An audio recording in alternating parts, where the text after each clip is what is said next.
Start off, this morning we kind of have to put our brains in reverse to about a little over a century ago, where I don't think any of us were there. If you were, good job. The turn of the last century, when we moved, into the 20th century, was a very interesting time, and especially a very interesting time in the United States.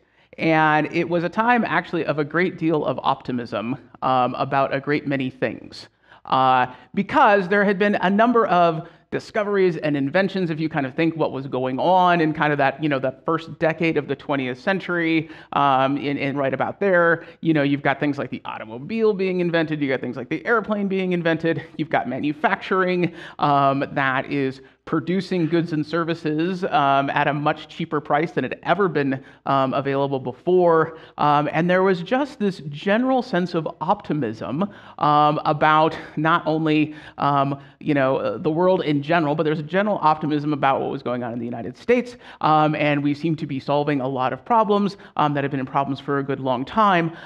So at the beginning of the 20th century, there was a movement both in the U.S. and then also a movement within the church. And the optimism that people felt at the time, even in the world of the church, became what was eventually known as the social gospel. And it was this idea that all of this progress we were making in the world, we were making in making the life better for people, making all that, would bring about changes that would help us become more like God's kingdom. So it was a very optimistic time, that idea that our material progress would translate into progress for people in general.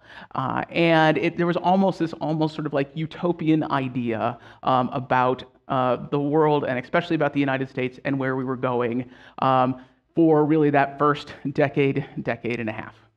Now, those of us who know the 20th century didn't really turn out that way. And there were a lot of challenges ahead of us that we would eventually have to contend with. Not the least of those would be, early in the century would be things like World War I and the Great Depression, and those sorts of things. And it was out of that movement, it was out of that and a response to that, that another movement, especially amongst kind of Christian thinkers and theologians, came up, and that was this idea of what was termed Christian realism.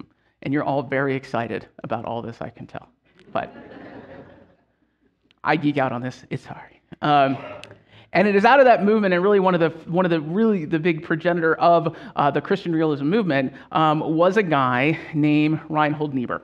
And Reinhold Niebuhr was an early 20th century theologian and thinker and teacher, and he is the one who kind of really pioneered this idea, this school of thought about it. And Niebuhr was somebody that people talked to and presidents consulted with and all those sorts of things. And the reason I bring all this up is because the prayer we're here to talk about today, the Serenity Prayer that most of us know, is credited as being written by Niebuhr. And certainly the first recorded forms of it we have, and the ones in the way that we see it constructed today, we originally find in his writings. And of course, that prayer, for those of us who maybe don't remember, is: God, grant me the serenity to accept the things I cannot change, the courage to change the things I can, and the wisdom to know the difference. What Niebuhr was trying to say in a short number of words there were things that he also said in a whole bunch of large words in a bunch of books that he wrote and speeches that he gave, was trying to deal with this kind of twin truth that he saw in the world. And that twin truth was, there are things that we cannot change. There are things that we actually can't make better. And that's why he called his thing this idea of Christian realism, and kind of as a rejection against the kind of utopian thinking of the social gospel, was this idea that he really saw that there were things that we actually couldn't fix. And there were things that we could. And so instead of giving into this sort of like existential fear of, well, if we can't fix everything, then we might as well just give up and do nothing, he wanted people to understand that even though if we admit that there are things we cannot do, we must also claim the fact that there are things that we can do, and he knew that the wisdom to know which is which would come from God.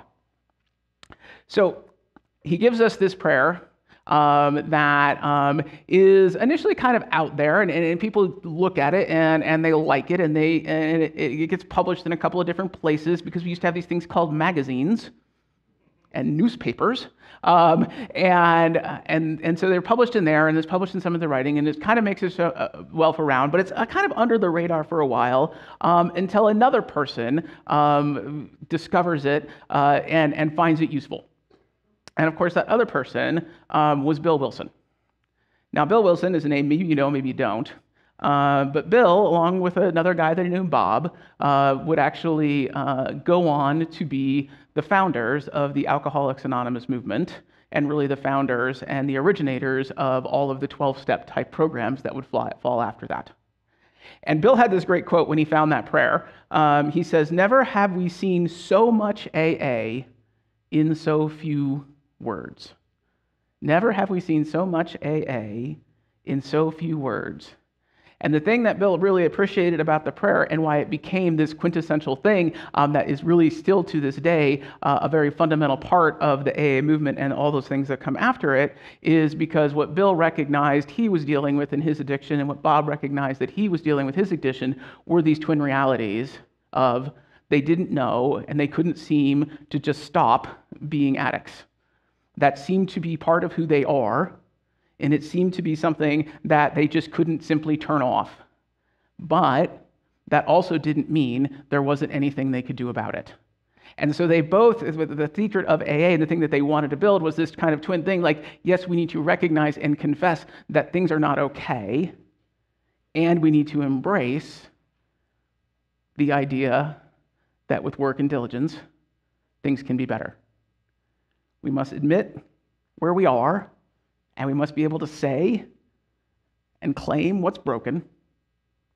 And then we need to have faith and do the work to improve things where we can. So much so that I actually once, in a church that I served, first church I ever served as a student pastor down in South Columbus, and I found out about 3 or 4 weeks, it didn't take too long, into serving this little church of about 30 people, that about half the people in that church were in some form of recovery. And they would talk about it a lot. And I'm like, isn't this supposed to be anonymous? It's right there in the name.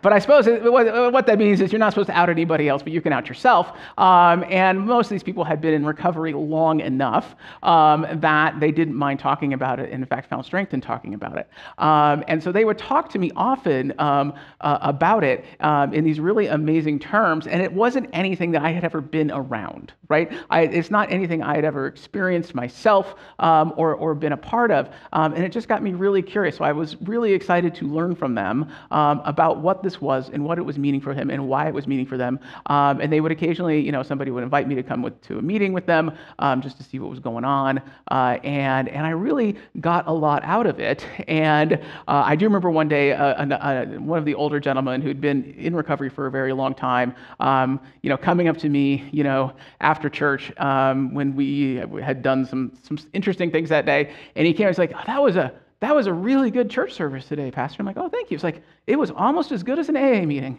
I'm like, thanks. I'm going to take that as a compliment. And then another woman in that church, she was really, really great. And while I was there, she celebrated 5 years sober. And she actually gave me one of her 5-year coins that I still have. And on the back of that coin is the Serenity Prayer. That is part of the process, and we actually, and I noticed that, and then she asked me if I would pray that with her, and I'm like, right now? And she's like, sure, and I'm like, sounds great. And we did, each kind of holding our coin from her 5-year celebration of sobriety. We recited that prayer together. And it went in my mind in that moment from being something that was just words that, yes, I was familiar with and I knew, but to know a little bit about her and her story and her journey and what she had to go through, it definitely does, take on that additional extra important meaning. And I still remember that experience, and I thank her for it. There are two important truths embedded in the prayer. We need to find the serenity to accept the things we cannot change, and we must have the courage to change the things we can. I think for us today, one of the hardest parts we have is embracing the idea that there are, in fact, things we cannot change. Many of us, myself included, probably more so than most, really struggle with that because at the end of the day, I want to be an optimist, and in my core, I am an optimist, and I really want to believe, that everything can be better. And so when you are confronted with something that simply cannot be fixed, I struggle, as I think many of us do. This is not a unique human struggle. We have struggled with this for a very long time. That's why we have Psalms like Psalm 46. So as we read Psalm 46 today, some of the language, especially in some of the other translations, probably sound familiar. There was actually a line that I told, because it had a weird word in it, there was a line right at the beginning that I told Becca she didn't have to read, because it has kind of a funny word, but the first line of the psalm is actually some instructions. And it's basically instructions that a few of the psalms have these. There's instructions at the top that are often to the leader of music, and the instructions on top of Psalm 46 indicates that this is a song, first and foremost, because most of the psalms are actually songs. We don't have the tunes to them anymore, but they were actually songs.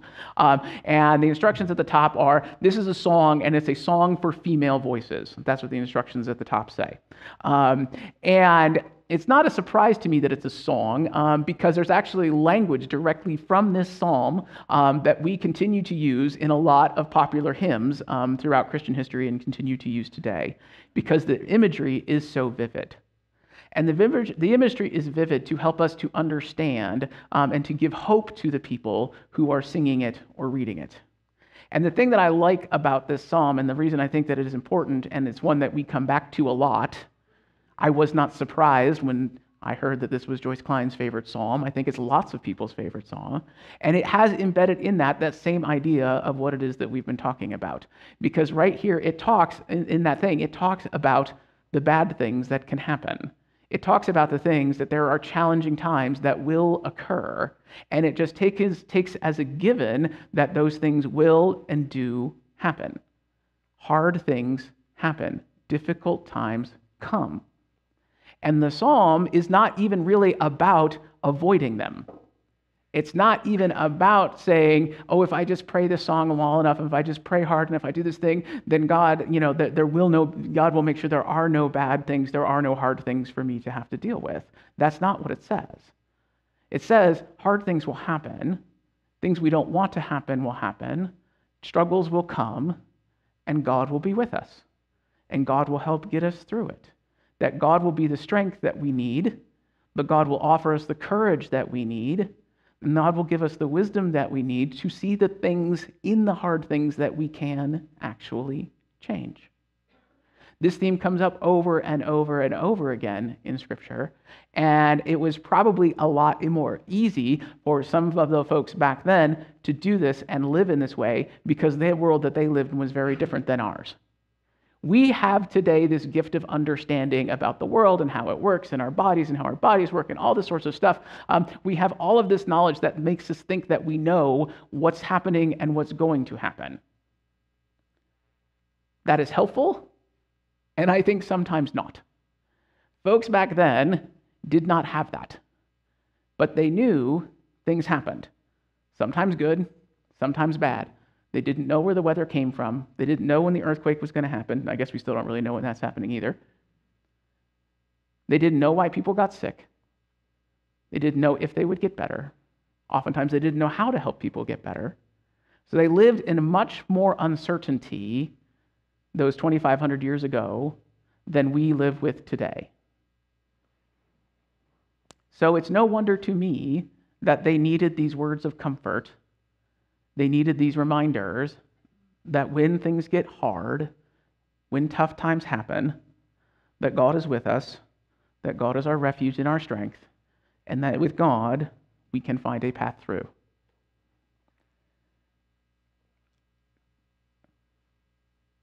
Most of us today will face things in life, sometimes that we didn't see coming, things that we wish weren't the way that they are, challenges that will come into our lives that simply cannot be easily remedied or fixed. And when those times happen, we are faced with the choice of what then do we do. So I remember about, what would it be? 20 some years ago now, 22, 24? What year is it? 22 years ago. All right. It was 22 years ago. It's shortly after my wife and I got married, and I got my first job out of college, got my first real job. My wife noticed something, and the thing that she noticed is that we actually had decent health insurance for the first time, in a long time, because when you're in college, you kind of have college health insurance, which isn't particularly helpful or useful, right? So we're out and we have health insurance for the first time, and she says to me, it's like, we should go to the doctor. And I'm like, why would I do that? I feel fine. She's like, no, we just need to go and get checkups and stuff. And I'm like, no, I'm good. She's like, no, we're going to do it. This, by the way, gentlemen, is why married men live longer. And they do. And she's like, we need to go. And I'm like, all right. So at this point, I'm traveling for work. And so we put it off. And she finally, looks at the calendar, figures out there's this week I'm going to be home. And she just makes the appointment for both of us at the same time and tells us we're going. And I'm like, okay, fine. So we go to the doctor and they do, the little physical thing. And they're like, why are you here? And I'm like, I don't know. Ask her. It's like, how do you feel? So I feel great. They're like, okay, we have to do all this stuff. And he's like, oh, and then we should probably get some blood work. And I'm like, the needle, no, I don't know about that. I don't like needles. And he's like, no, we need to do it. It'll be okay. I was like, we just need to come get some blood work done. I'm like, okay. So we go, and he does this little thing, he doesn't say anything. You go to the nurse, the vampires suck the blood out of you. And my veins are like back here. I'm not, can't even think about it. I can't watch. That's my rule. So they do that, and then the next day I have to get on an airplane and I have to go somewhere. So I get on the airplane next day, and I go back to Kansas City where my contract I was working on was. And Dane gets a call a couple of days later and says, we need your husband to come back in. We got to run one of the tests again. And I'm like, so she calls me up and she's like, when you come back, you got to go back in. They got to run a test again. I was like, does that mean I have to take more blood? She's like, yes, you big weenie. Okay. So I go back and they take the blood test again, and they go and they call me another 3 or 4 days later, yeah, we need you to come in. I'm like, okay. So I'm like, what'd you find? Am I Spider-Man? Do I have super blood? And they're like, no, not in fact at all. And of course, what they discovered is that, I went in and they were testing a lot of things, but one of the things they tested was my blood sugar, because that's one of the tests that they do. And they tested my blood sugar and they said, oh, no, that does not look right. And so they came back and I tested it again. They're like, oh, no, that doesn't look right. So for my fellow people in the know, my fasting was 300 and my A1C was 13.5. Some of you know. And I'm 22. And I'm like, what? Or 23. And I'm like, what? And I'm like, well, what does that mean? And they started explaining it to me. It's like, well, you have diabetes. And I'm like, I do. I feel fine. And they're like, yes. And what they know is that you probably would have continued feeling fine for another 10 years. Before you noticed something. And what you probably would have eventually noticed, or actually your eye doctor would have eventually noticed that you were going blind, because that's how this works, if you don't find it this way. And I'm like, well, that doesn't sound good. What do I do? How do we fix this? And they're like, well, we'll tell you. You can go see this educator and all this stuff. And it began to dawn on me, over a course of a couple of weeks, as I went through all the steps that they wanted us to do, is that there's things that they were telling me what to do, like the medication they were saying I needed to take, and the way that I needed to change my eating, and the other things that I needed to do, they weren't putting any end times on it, right? They were telling me, this is your life now. This is your thing. You will need to manage this. You will need to manage this for the rest of your life. This is now part of what you do. And I will tell you that for the first 6 months, I was the best person at it, right? I was consistent. I counted everything I was supposed to count. I was amazing for the first 6 months. And then I decided this whole thing stunk and I didn't want to do it anymore. And so I stopped. Yes, don't do that.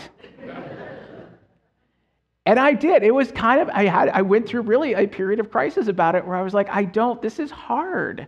Like, it's hard to manage all this stuff. It's hard to not get to do the things the other people get to do. It's hard when you're out on a business trip on an expense account and somebody else is paying not to get the really amazing dessert on the menu that you really want. It's hard. And I was like, I was good for 6 months. And then I just didn't want to do it anymore. And then, of course, at a follow-up doctor visit, when they ran some more blood work, my doctor informed me why that was a really poor choice. And so over the last, and I'll be honest, over the last couple of decades dealing with this, it has sort of ebbed and flowed. There are times when I'm completely fine with it, and I don't even think about it much, and I just know there are things that I do, and things that I don't do. There's things that I can eat. There's things I just don't eat. And there are times when I'm sick of it, and I'm tired of it, and I just want to be like everybody else, and I don't want to have to deal with it, and it feels unfair that I have to deal with it, and I blame my grandpa. Not really. He had it too. And then I have to remind myself that there are certain things I can't change. I can't make myself not diabetic. We do not have that technology yet. Maybe someday we will, but we don't have it now. Not being diabetic is not on the table in the cards for me.